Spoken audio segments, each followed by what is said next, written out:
Good morning to you. Another sunny day. Wow, it just goes on day after day. I thought yesterday evening, when it felt just a little bit sultry, that we might have had some rain, but not a bit of it. It's sunny again today, and what an amazing spring we are having. Good morning, welcome to this Thought for the Day moment. We keep sharing, you and I, and it's such a joy to be part of your life as we go through this lockdown together. Yesterday was a wonderful day, and thank you those of you who sent me good wishes.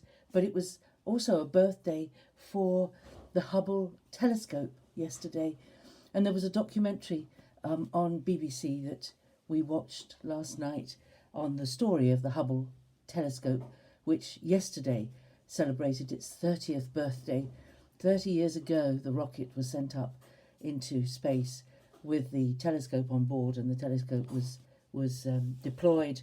And it tells, that documentary told the story of at least 3 or 4 missions going up to replace parts, to renew technology, to update techniques and abilities.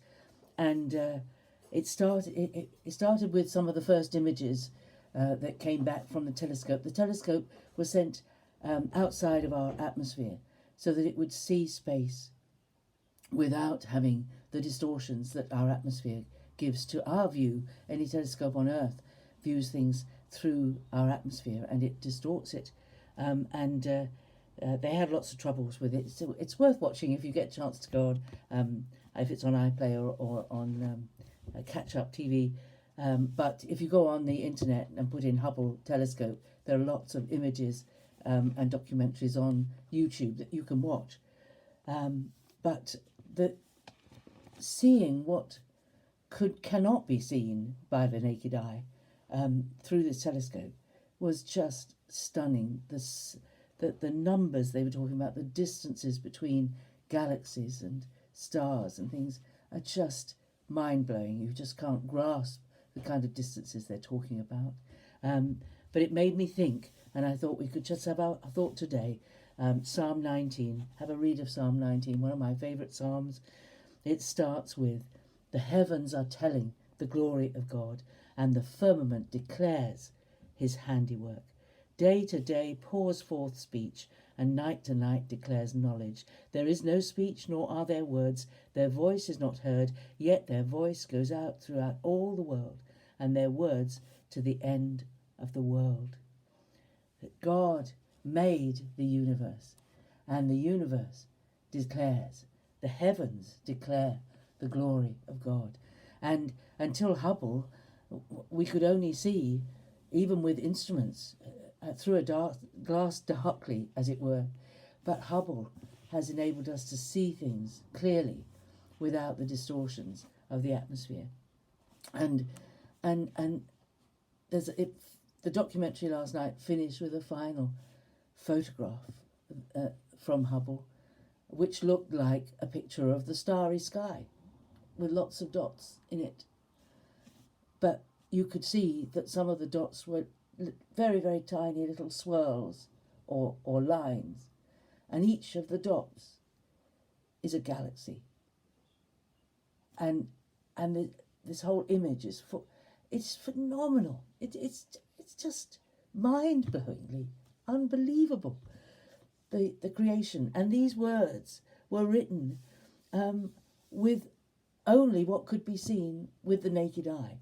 Even with an eye that is not corrected, I can't see the stars without my glasses. They are a blur. My eyesight changed when I was at the end of my puberty years, and I could no longer see clearly in the distance. But even with people with perfect vision, what they saw in the sky was enough for them to say, "The heavens declare the glory of God." Look at what we can see. Of course, they didn't have street lights, and they didn't have car lights, and they didn't have all the electric lights that we have. So they saw a lot more with the naked eye than we see, unless we live in very remote places without any light pollution. But what would the writers of Scripture say if they could see these images from the Hubble telescope? What an amazing, and then to think that this amazing God who made so much beauty and variety, and so that he actually knows my name. He actually knows me. He actually loves me. He loves you.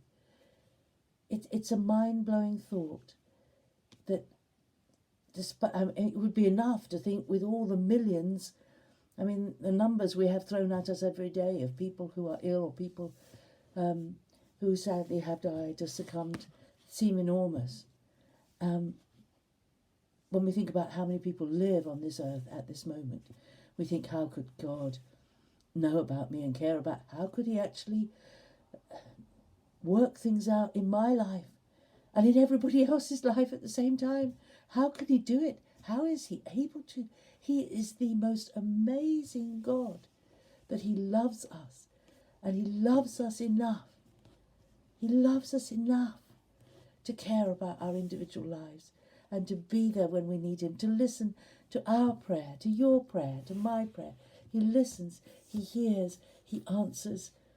He is not a God far off, and yet, he made all of this.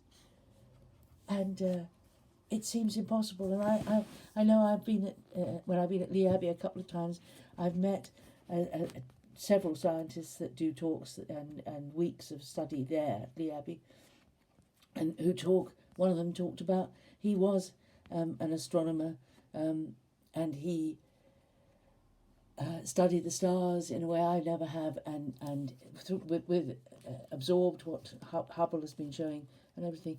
And it was the vastness of space and the specific way in which our world is made, so that if anything about our world was slightly different, if our moon was slightly closer, and I do mean slightly by, I think, less than a mile or something, some puny amount, if our moon was slightly closer or slightly further away, if Earth was slightly closer to the sun or slightly further away, if the gas composition of our planetary atmosphere was slightly different, and I mean by tiny amounts, life could not exist on this planet.